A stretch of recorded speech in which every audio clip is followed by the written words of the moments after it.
Baada ya kuandika ajira.go.tz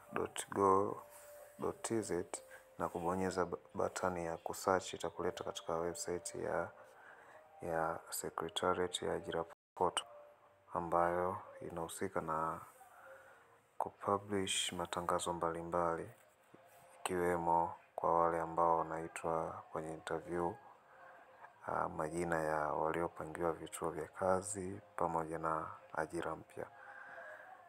Kama unavyoona, hizi ni tarehe kwa wale ambao wamepangiwa usaili wa vitendo, lakini hapa tunaona matangazo ya nafasi za kazi mpya. Lakini hapa tunaona kwa wale ambao wameitwa kwenye interview, lakini placement hapa tunaona matangazo ya walioitwa kazini.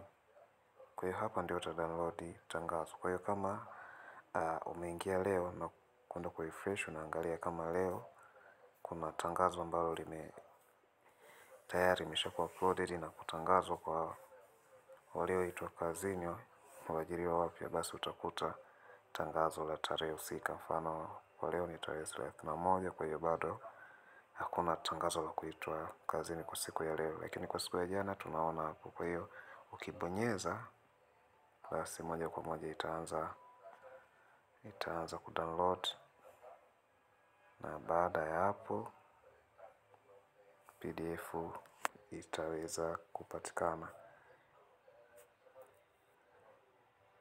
Kwa hiyo kama hapa tayari PDF tumesha download, kwa hiyo utakavyoona huko juu inaendelea kupakia. Kwa hiyo hivyo ndivyo ambavyo utaweza kudownload PDF za matangazo ya ajira. Karibu sana, usisahau kusubscribe.